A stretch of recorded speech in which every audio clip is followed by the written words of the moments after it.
আমি যদি অনলাইনে যাই তাহলে আমার যদি ছোট বাচ্চা হয় আমাকে কিন্তু সেখানে সময় দিতে হবে, এটা আমাকে ভেবেই কিন্তু তাকে ভর্তি করতে হবে। এমন নয় সব দায়িত্ব শিক্ষক শিক্ষিকার, আমার কোনো দায়িত্ব নেই। আমি দিনের শেষে বললাম যে আমার ছেলে মেয়ে কেন মুখস্থ করলো না, সময়টা কিন্তু আপনাকে দিতে হবে। শিক্ষক শিক্ষিকা সপ্তাহে 1 ঘন্টাই সময় দেন, তার থেকে বেশি তাদের কাছে এক্সপেক্ট করে লাভ নেই। এবং সবসময় আমি যেটা বলে থাকি যে আমার ছাত্রছাত্রীদের ক্ষেত্রে কোনো সমস্যা হলে সেটা বারংবার আমার সাথে ডিসকাস করতে। আমি পার্সোনালি প্রত্যেকের সমস্যা শুনি, এখনো পর্যন্ত তো শুনতে পাচ্ছি, এটুকু তো সময় রেখেছি নিজের জন্য যে আমার ছাত্রছাত্রীদের কোনো সমস্যা হচ্ছে কিনা ক্লাসে তারা যেন নির্দ্বিধায় আমাকে বলতে পারে।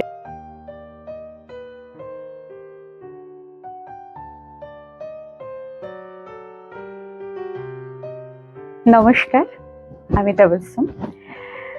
আবৃত্তি চর্চা নিয়ে, আবৃত্তির বিভিন্ন বিষয় নিয়ে আমি আমার এই চ্যানেলে ইতিমধ্যে 3টি ভিডিও পোস্ট করে ফেলেছি এবং সেটি যথেষ্ট ভালো লাগার ভিডিও হয়েছে আপনাদের কাছে, তোমাদের কাছে, যারা আবৃত্তি ভালোবাসেন, যারা কবিতা চর্চা করেন, যারা কবিতা বলতে ভালোবাসেন, পড়তে ভালোবাসেন, তাদের সকলের জন্যই আশা করি কিছু উপকার আমি করতে পেরেছি এই 3টি ভিডিওর মাধ্যমে। এখন একটি ইতিমধ্যেই কোভিড পরবর্তীকালে ভীষণ গুরুত্বপূর্ণ একটি বিষয় হলো আমাদের অনলাইন ক্লাস। আজকে কথা বলবো সেই ক্লাস নিয়ে। বর্তমান সময়ে আমরা যারা আবৃত্তির প্রশিক্ষক তারা প্রত্যেকেই অনলাইন ক্লাস করাই বিভিন্ন জায়গায়, নিজের শহর এবং শহরের বাইরে, নিজের রাজ্য, রাজ্যের বাইরে এবং দেশের বাইরেও আমরা বিভিন্ন ভাবে বিভিন্ন মাধ্যমে অনলাইন ক্লাস করিয়ে থাকি। এখন প্রশ্ন হচ্ছে অনলাইন ক্লাস এবং অফলাইন ক্লাস এই দুটোর মধ্যে বেশ কিছু পার্থক্য আছে, বেশ কিছু উপকারিতা আছে, বেশ কিছু অপকারিতা আছে, বেশ কিছু প্লাস পয়েন্টস আছে, বেশ কিছু মাইনাস পয়েন্টস আছে। তো সেগুলোই নিয়ে একটু ছোট্ট ছোট্ট আলোচনা, কারণ অনেকেই নতুন ক্লাসে ভর্তি হওয়ার সময় অনেক প্রশ্ন রাখেন যে ম্যাডাম এই অনলাইন ক্লাস থেকে অফলাইন হবে না, অফলাইন হলে ভালো হতো, আমার অনলাইনে অসুবিধা, অফলাইন যদি হয়। তো এই বিষয়গুলি আজকে একটু আলোচনা করব। আবৃত্তির ক্লাস অনলাইন নাকি অফলাইন, কোনটা হওয়া উচিত, এই নিয়ে আজকে আমার এই ভিডিও। আরো একবার আমার সকল দর্শক এবং শ্রোতা বন্ধুকে আমার এই চ্যানেলে স্বাগতম এবং অবশ্যই চ্যানেলটি সাবস্ক্রাইব করে দেবেন এবং নোটিফিকেশন পাওয়ার জন্য বেল আইকনটি প্রেস করে দেবেন। তাহলে শুরু করা যাক। সবসময় যেহেতু পজিটিভিটি, সবসময় যেহেতু হ্যাঁ বাচক, ইতিবাচক কথার মধ্যে দিয়ে আমি থাকি, তাই জন্য প্রথমেই পজিটিভ দিকটা বলবো। এই অনলাইন ক্লাসের পজিটিভ দিক, অনলাইন ক্লাসের ইতিবাচক দিকটি হলো এটাই যে সময়, বর্তমান সময়ে ছাত্রছাত্রীরা, বর্তমান সময়ে ছোট ছোট বাচ্চারা ছোট থেকে অনেক কিছু শেখে। তারা স্পোর্টসের সঙ্গে যুক্ত থাকে, তারা বিভিন্ন এক্সট্রা কারিকুলার অ্যাক্টিভিটিসের সঙ্গে যুক্ত থাকে এবং তারপর তাদের পড়াশোনা, এই সব কিছু মিলিয়ে তাদের কাছে সময় একটা ভীষণ গুরুত্বপূর্ণ বিষয়, ভীষণভাবে একটি গুরুত্বপূর্ণ বিষয় হলো সময়। এবং বর্তমান সময়ে বহু শতাংশ বাবা মারাই উভয়ে চাকরিরত বা অন্য কোনো কাজের সঙ্গে যুক্ত, তাই বাড়িতে থাকা হয়তো খুব বেশি সম্ভব হয় না সকলের। তাই সকলেই হয়তো চান যে আমি চাকরি করতে যাই বা আমি বিজনেসটার সঙ্গে যুক্ত আছি, তাই সময়টা যদি একটু বাঁচিয়ে কিছু শেখানো যায়। তো সময় বাঁচিয়ে শেখানোর জন্য অনলাইন ক্লাসের থেকে বিকল্প, অনলাইন ক্লাসের মতো সেকেন্ড আর কিছু হয় না।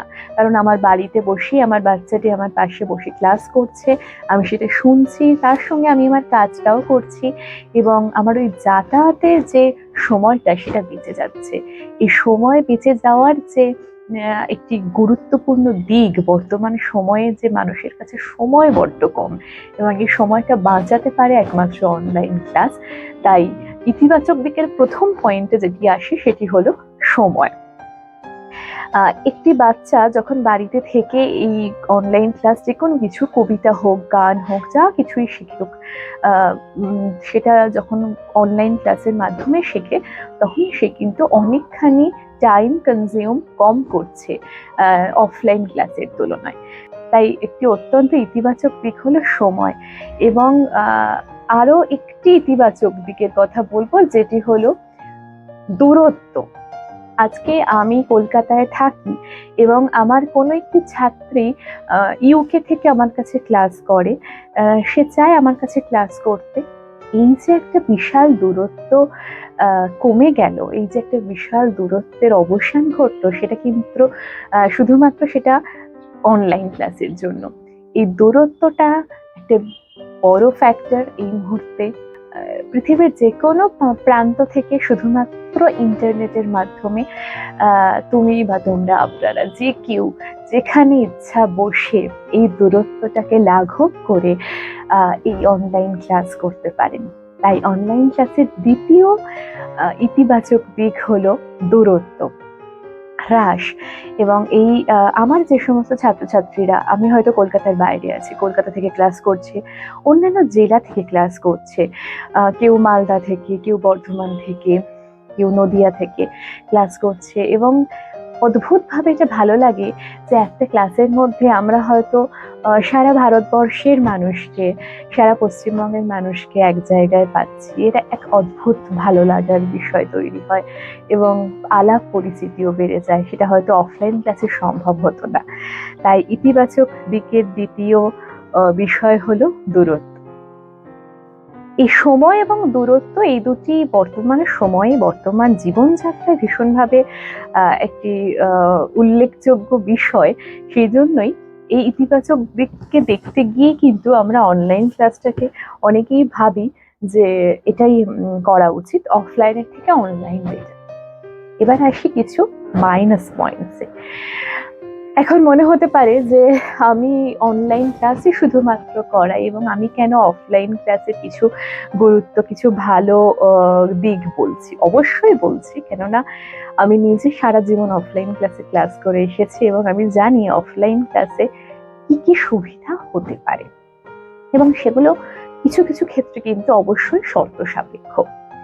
একটি অফলাইন ক্লাসে একটি ছোট বাচ্চা তার বাবা মার সঙ্গে যাচ্ছে এবং তার বাবা মা তাকে নিয়ে ক্লাসে বসিয়ে দিচ্ছে এবং হয়তো বাবা মা সঙ্গে থাকছে বা বাইরে থেকে শুনছে ক্লাসে কি হচ্ছে।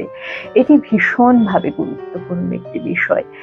যদি অভিভাবক বা অভিভাবিকা সেই বাচ্চাটির সঙ্গে ক্লাসে উপস্থিত থাকতে পারে অফলাইন ক্লাসে গিয়ে, তবেই কিন্তু বাচ্চাটি কোথাও গিয়ে উপকৃত হতে পারে বেশ খানিকটা। কিন্তু একটা ছোট্ট বাচ্চা একা ক্লাসে গেল, সেখানে গিয়ে সে ক্লাস করলো, কিন্তু বাড়িতে এসে বাবা মার সামনে সে কিছুই বলতে পারছে না বা তার কিছুই মনে থাকছে না, বা সে হয়তো ভুলে গেছে যে স্যার বা ম্যাডাম কি বলেছেন। এটি কিন্তু খুব মুশকিল। তাই অভিভাবকের সাথে বাবা মার একটা কানেকশন হওয়া এবং বাবা মা শুনলেন যে কি ক্লাসে হলো, এটা খুব ইম্পর্টেন্ট এবং এটা কিন্তু অফলাইন ক্লাসের একটা গুরুত্বপূর্ণ বিষয়। তাই ক্লাসের মধ্যে উপস্থিত থেকে এই যে ফিজিক্যাল প্রেজেন্সটা ছাত্রছাত্রী এবং অভিভাবকের, ছোটদের ক্ষেত্রে, বড়দের ক্ষেত্রে ঠিক আছে, অসুবিধা নেই, ছোটদের ক্ষেত্রে ফিজিক্যাল উপস্থিতিটা খুব ম্যাটার করে।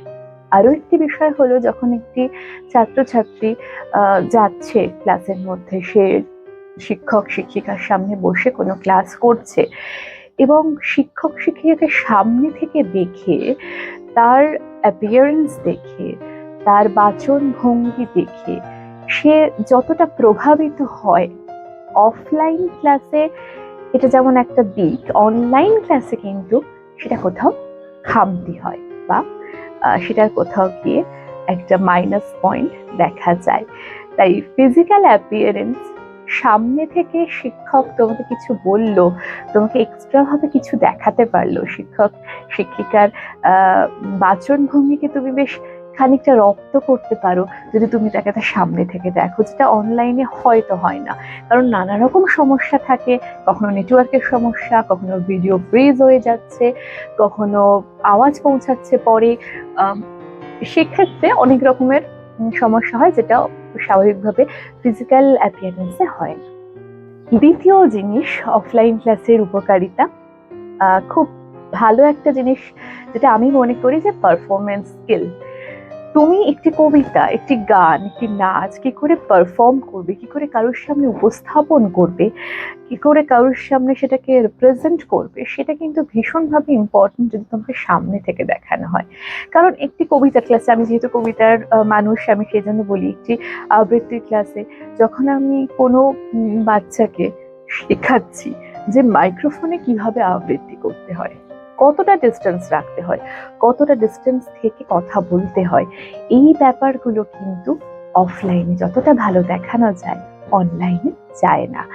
কারণ একটি বাচ্চা, সে নিশ্চয়ই অনুষ্ঠান করার জন্য কোথাও তৈরি হচ্ছে, তারও নিশ্চয়ই কোথাও ইচ্ছা করবে যে আমি এই জায়গায় পারফর্ম করব, আমি এই কম্পিটিশনে পারফর্ম করব, সেখানে মাইক্রোফোনের ব্যবহার আছে এবং মাইক্রোফোনের ব্যবহার ভীষণভাবে গুরুত্বপূর্ণ বাচিক শিল্পে। তো এটি অফলাইন ক্লাসে দেখানো সম্ভব, অনলাইন ক্লাসে একটু মুশকিল।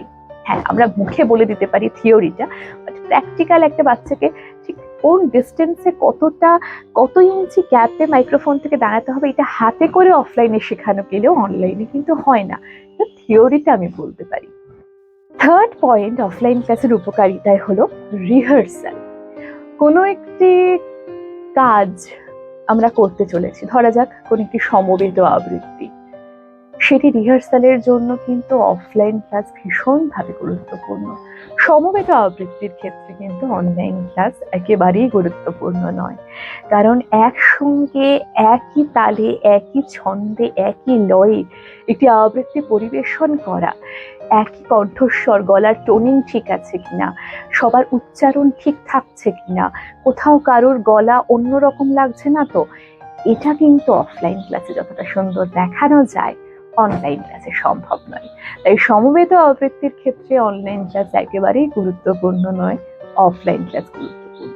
কিন্তু তুমি যদি একক কোনো আবৃত্তি করো, তাহলে তোমাকে বারংবার রিহার্সাল করিয়ে অনলাইন ক্লাসে করিয়ে নেওয়া যায় তোমার একার পারফরমেন্সের জন্য। সমবেত আবৃত্তি হলেই কিন্তু আমাদের সবাইকে একসাথে একটি ক্লাসে দরকার।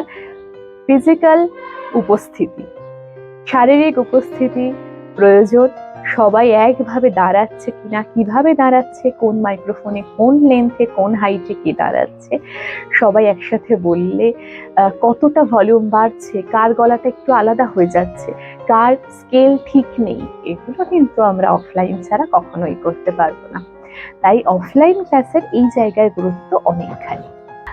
আরেকটি অনলাইন ক্লাসের ড্রব্যাকস বলি, মাইনাস পয়েন্ট, বর্তমানে সময়ে বাচ্চারা এত বেশি স্মার্ট, টেকনোলজিক্যালি ওরা এত বেশি ইন্টেলিজেন্ট, ওদের ক্ষেত্রে কোনো টেকনিক্যাল জিনিসকে হ্যান্ডেল করা ভীষণ সহজ, যেটা আমরা অনেকে বড়রা করতে পারি না। তো ক্লাস করতে করতে ক্যামেরা অফ করে দিয়ে অন্য কাজ করা, বাবা মা হয়তো দেখছে না, পাশে বসে নেই, ক্লাস চলাকালীন ক্যামেরা অফ, ম্যাম কি বলছে শুনছি, কিন্তু আমি ম্যামকে দেখাচ্ছি না আমি কি করছি, আমি অন্য কাজ করছি, হয়তো মোবাইলে কোনো খুটখুট করে কোনো কিছু করছি, অন্য কোনো ছবি আঁকছি, যাই হোক কিছু একটা করছি। ক্লাস চলাকালীন অন্যমনস্ক হয়ে যাওয়াটা ভীষণভাবে একটা ড্রব্যাকস এই অনলাইন ক্লাসে। তাই বাবা মাদেরকে বারংবার বলা যে যখন একটি বাচ্চা অনলাইন ক্লাসে টিচারের কাছে বসছে, আপনারা অবশ্যই সতর্ক থাকুন সে মন দিয়ে ওই 1 ঘন্টা ক্লাসটা করছে কিনা, ক্লাসের মধ্যে সে অন্য কিছু করছে না তো, ক্লাসের মধ্যে তার মাইন্ড অন্যদিকে ডাইভার্ট হচ্ছে না তো, সে অন্য কিছু নিয়ে খেলা করছে না তো। তাহলে কিন্তু আপনি যে অর্থ ব্যয় করছেন এবং যে সময়টা ব্যয় করছেন সেটা কিন্তু বৃথা। তাই ছাত্রছাত্রীরা কতটা সতর্কভাবে ক্লাস করছে এটা দেখা কিন্তু ভীষণভাবে অনলাইন ক্লাসে গুরুত্বপূর্ণ অভিভাবকদের। আর অফলাইন ক্লাসে তো এটার কোনো সুযোগ নেই। অফলাইন ক্লাসে বোধহয় কোথাও গিয়ে ভয়টা কাজ করে যে সামনে যদি আমাকে এখন ম্যাম কিছু বলে, আমি যদি কোনো একটা অন্যায় করি, তাহলে আমি যদি অন্যমনস্ক হই, তাহলে কিন্তু ম্যাম আমাকে পানিশ করতে পারে, আমাকে কোনো শাস্তি দিতে পারে, বকতে পারে। সেই লজ্জাটা কাজ করে আমাদের অফলাইন ক্লাসে, যেটা আমাদের সকলের করতো কোভিডের আগে পর্যন্ত, যখন আমরা জানতামই না যে অনলাইন বলে কিছু হতে পারে, ক্লাস আবার অনলাইনে কি করে হতে পারে। তো স্টুডেন্টদের মধ্যে, ছাত্রছাত্রীদের মধ্যে ভয়, কোথাও গিয়ে লজ্জা খানিকটা কমে গেছে অনলাইন ক্লাসের জন্য। কারণ আপনি শাস্তি দিতে পারবেন না, আপনি মুখে দুটো কথা বলতেই পারেন কিন্তু শাস্তি দিতে পারবেন না, যে শাস্তিটা এমন ভয়ঙ্কর কোনো শাস্তি নয়, কিন্তু সকলের সামনে কাউকে বকলে যে আত্মসম্মানে লাগা, যে ভয়টা, যে লজ্জাটা, যেটা অফলাইন ক্লাসে হয় সেটা কিন্তু অনলাইন ক্লাসে হয় না। আর এখনকার বাচ্চারা এত বেশি সেন্টিমেন্টাল মুডি, আমি জানি না তাদেরকে এতটা প্রশ্রয় কেন দেওয়া হয়। তারা সেন্টিমেন্টাল মুডি, আমার সন্তান খুব সেন্টিমেন্টাল, ও খুব মুডি, ওকে কিছু বলা যায় না। বাবা মারাই যদি বলতে না পারেন, তাহলে বাইরের শিক্ষক শিক্ষিকার তো কোনো অবদান থাকে না শাসন করায়। শাসন করাটা যে কতটা ইম্পর্টেন্ট, শাসনটা যে কতটা দরকার, সেটা এই অনলাইন ক্লাসে ভীষণভাবে, সেটা বাবা মারা কখনো কখনো বোঝেন না, এবং রাগারাগিও করেন যে আমার ছেলে মেয়েকে কেন আমাদের টিচার এরকম ভাবে বললেন। সেটা তো বলতে হয় না যদি আপনি সেই শাসনটা করেন, তাই না? তো অনলাইন ক্লাসে দেখা যাচ্ছে যে ছাত্রছাত্রীদের সঙ্গে বাবা মাদেরকেও একটু সতর্ক থাকতে হয়। যদি আপনি প্লাস পয়েন্ট হিসেবে দূরত্ব এবং সময়কে আপন করেন, তাহলে আপনাকেও কিছু স্যাক্রিফাইস করতে হবে, আপনারও একটুখানি সময় বা একটুখানি অবদান থাকতে হবে অনলাইন ক্লাসে, যাতে আপনার ছাত্রছাত্রী অনলাইন ক্লাসে সঠিকভাবে শেখে, কোনো রকম ফাঁকিবাজি না করে। আরো একটি বিষয় হলো, অফলাইন ক্লাসে অনেক সময় আমাদের যে বিষয়টি আমরা করতাম যে শুনে আসতাম, আমাদের সেই সময় রেকর্ডিং বা অন্য কিছু ব্যাপার ছিল না, শুধু লিখে আসতাম আর শুনে আসতাম। অনলাইন ক্লাসের একটা উপকারিতা হচ্ছে টিচাররা সবকিছু রেকর্ডেড দিয়ে দিচ্ছে, বাচ্চারা সেগুলো প্র্যাকটিস করছে, সারা সপ্তাহ ধরে শুনতে পাচ্ছে। এটা একটা বড় উপকার, এটা খুব বিশাল একটা প্লাস পয়েন্ট বলা যেতে পারে অনলাইন ক্লাসের। অফলাইন ক্লাসে তুমি মোবাইল নিয়ে গিয়ে রেকর্ড করতেই পারো, কিন্তু সব ক্লাসে সব টিচাররা সেটা অ্যালাউ করেন না, এবং সমস্ত বাচ্চার হাতে মোবাইলটা অফলাইনে পাঠানোও হয় না। তাই অনলাইন ক্লাস কিন্তু একটা বিশাল সুবিধা। গান হোক, কবিতা হোক, নাচের ভিডিও হোক, যাই হোক, এটা কিন্তু খুব সুন্দরভাবে অনলাইন ক্লাসে রপ্ত করা যায়, কারণ এগুলো খুব সহজে টিচাররা দিয়ে দেন, যাতে ছাত্রছাত্রীদের কোনো রকম অসুবিধা না হয় প্র্যাকটিস করতে। তাই এই প্লাস এবং মাইনাস অনেক পয়েন্টস নিয়ে কিন্তু অনলাইন অফলাইন ক্লাস চলতে থাকবে, কিন্তু আমাদেরকেও আমাদের নিজেদের জীবনযাত্রার সঙ্গে পাল্টে নিতে হবে যে কোনটা সাথে আমরা যাব, কোনটা আমাদের জন্য সুবিধা। আমি যদি অনলাইনে যাই, তাহলে আমার যদি ছোট বাচ্চা হয়, আমাকে কিন্তু সেখানে সময় দিতে হবে, এটা আমাকে ভেবেই কিন্তু তাকে ভর্তি করতে হবে। এমন নয় সব দায়িত্ব শিক্ষক শিক্ষিকার, আমার কোনো দায়িত্ব নেই। আমি দিনের শেষে বললাম যে আমার ছেলে মেয়ে কেন মুখস্থ করলো না, সময়টা কিন্তু আপনাকে দিতে হবে। শিক্ষক শিক্ষিকা সপ্তাহে 1 ঘন্টাই সময় দেন, তার থেকে বেশি তাদের কাছে এক্সপেক্ট করে লাভ নেই। এবং সবসময় আমি যেটা বলে থাকি যে আমার ছাত্রছাত্রীদের ক্ষেত্রে কোনো সমস্যা হলে সেটা বারংবার আমার সাথে ডিসকাস করতে। আমি পার্সোনালি প্রত্যেকের সমস্যা শুনি, এখনো পর্যন্ত তো শুনতে পাচ্ছি, এটুকু তো সময় রেখেছি নিজের জন্য যে আমার ছাত্রছাত্রীদের কোনো সমস্যা হচ্ছে কিনা ক্লাসে, তারা যেন নির্দ্বিধায় আমাকে বলতে পারেন, কারণ আমিও 100% সঠিক নই, আমার মধ্যেও হয়তো কোনো খামতি, কোনো ভুল থাকতে পারে, প্রত্যেক মানুষের মধ্যে থাকে।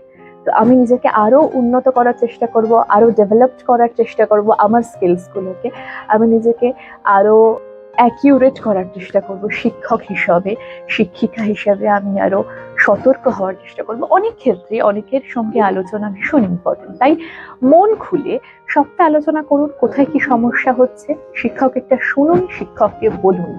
সবটা মিলিয়ে কিন্তু একটা ক্লাস, সেটা অনলাইন হোক অফলাইন হোক, সফল হয়।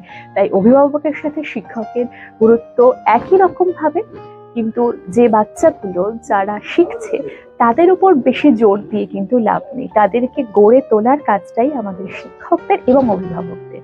তাই অফলাইন হোক অনলাইন হোক, যে ক্লাসেই আপনি বা তোমরা সুবিধা মনে করবে সেই ক্লাসেই জয়েন করতে পারো, সেটা কোনো বিষয় নয়, শেখাটা সঠিক হওয়া যায়। আমাদের এরকম ভাবেই আরো নতুন ভিডিও আসতে থাকবে। আজকের ভিডিও এখানেই শেষ করছি। অনলাইন ক্লাস না অফলাইন ক্লাস, কোনটা তোমার মনে হয় তোমার কাছে সেরা, এবং কেন, অবশ্যই আমাদেরকে কমেন্টে জানিও। আর অবশ্যই এটা জানিও যে ভিডিওটা কেমন লাগলো। আজকের মতো টাটা, আবার দেখা হবে পরবর্তী কোনো ভিডিওতে, পরবর্তী কোনো সময়ে। খুব ভালো থেকো, নমস্কার।